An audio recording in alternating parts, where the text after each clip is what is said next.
So today we are talking about energy, and it's like two sides of the same coin because we have both in ourselves. How amazing is that? Just think about the last time you felt completely exhausted but couldn't stop moving. You kept pushing, kept doing, kept proving. Your to-do list was endless, and you wore your burnout like a badge of honor.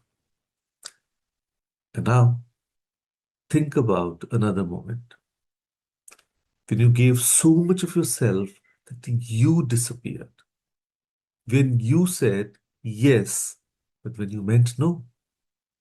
When you nurtured everyone around you, but forgot to nurture yourself. Now, these aren't just bad days, these are symptoms, signs that something inside you is out of balance. So, today, we are going to talk about something ancient, something powerful, something that lives inside every single of us. So today we are talking about balancing the feminine and masculine energies. So before we go any further, let me be crystal clear. This has nothing to do with being a man or a woman. This isn't about gender.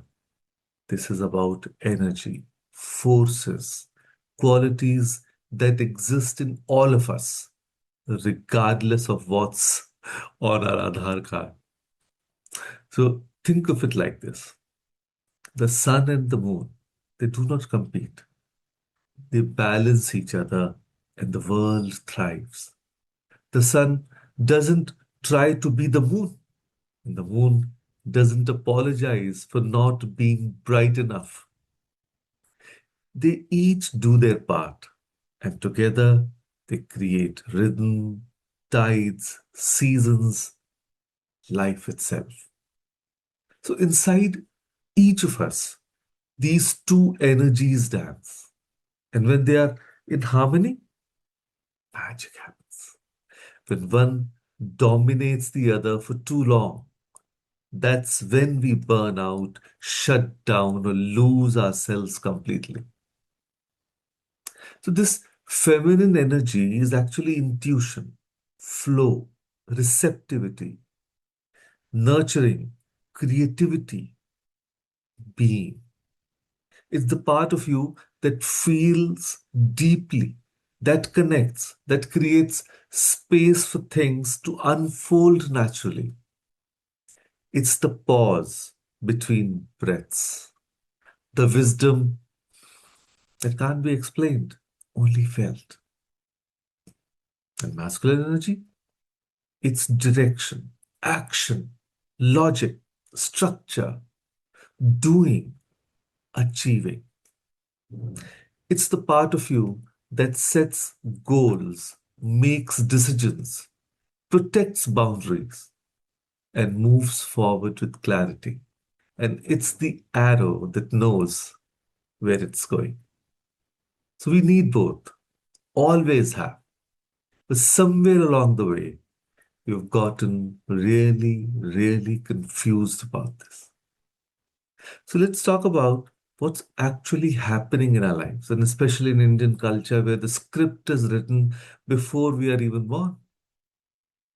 So let's talk about the women first. You've been told your entire life to be soft, adjustable, accommodating. बेटा थोड़ा adjust कर लो.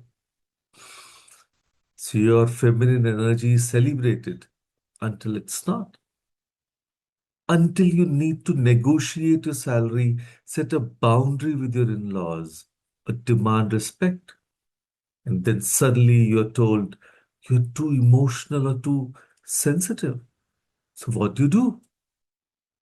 You overcompensate. You become hyper masculine at work, aggressive, constantly proving, never resting. You are in doing mode 24 by 7. You schedule self care like it's a board meeting. You've forgotten how to just be. You're exhausted because you're operating in only one gear all the time. And for men, you've been told that showing emotion is weakness, that asking for help is failure, that your worth is tied to how much you achieve, how much you provide, how strong you appear. Your masculine energy is celebrated until you are burnout, disconnected with your family, and wondering why you feel so empty despite all your success. The moment you try to access your feminine side, your intuition, your vulnerability, your need for rest, you're shamed for it. मर्द को दर्द नहीं होता. So you push harder, achieve more, and feel less. But here's a real scenario. You're a working mother at the office, you're expected to be sharp, decisive, competitive, full of masculine energy. No tears, no excuses, no mention of your child's school play. And then you come home and suddenly you're supposed to flip a switch. Be soft, nurturing, emotionally available, full feminine energy. Cook the dinner, help with homework, manage everyone's feelings. You are code switching between energies all day. And it's absolutely draining because neither side feels authentic anymore. Or imagine you're a young professional, male or female.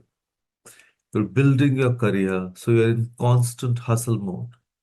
Meetings, deadlines, networking, proving yourself, and that's all masculine energy. Necessary, powerful, but incomplete. Then your best friend calls, heartbroken about a breakup. They don't need advice, they need presence. They need you to just listen to feel with them. When you can't switch gears, you immediately start problem solving, giving them a 5 point action plan when all they needed was a hug and I'm here. You've been in doing mode for so long, they've forgotten how to just be with someone. Let me describe two types of imbalance.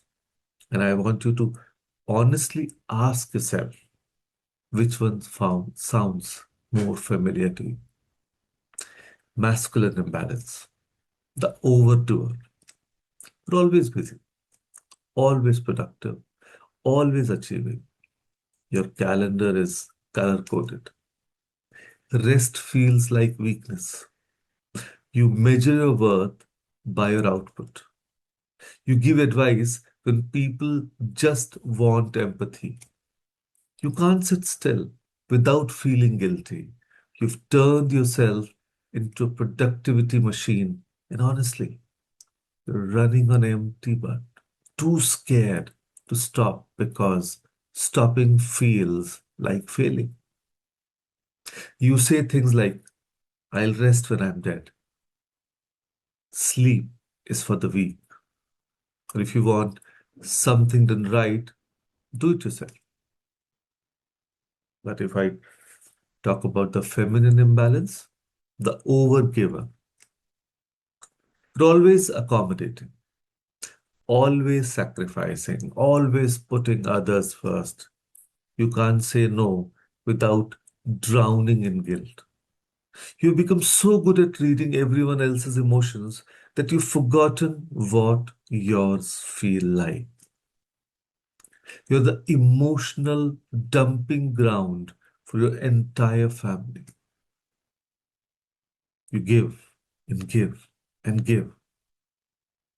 When you finally need something, you don't even know how to ask because you've made yourself so small, so optional. You say things like, it's okay, I don't mind, I'm fine, take care of yourself first.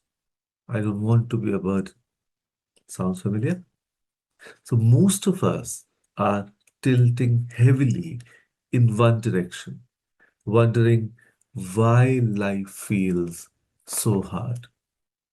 And here's what balance actually looks like in real life. At work, you meet your deadlines, that's masculine, but you also trust your gut about which opportunities to pursue, feminine. You speak up in meetings with clarity, that's masculine, but you also listen deeply to understand the room, that's feminine. You set boundaries around your time, masculine. But you're flexible, but it genuinely matters, feminine. See, both the energies working in tandem. That's the right balance. Let's take the example of relationships. You communicate your needs clearly. That's masculine. But you also create space for emotional intimacy. Feminine. You protect your peace. Masculine.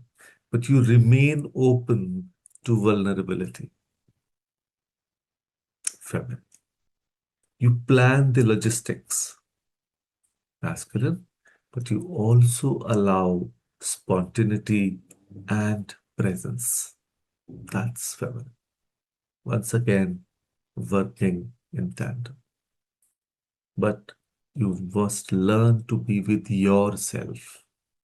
Yes. So, how you create balance in that way? You pursue your goals with discipline. That's masculine energy. But you also honor your body's need for rest. So, that is feminine. You use logic to make decisions. Masculine. But you check in with your intuition. That is feminine. You take action when needed. That's masculine energy.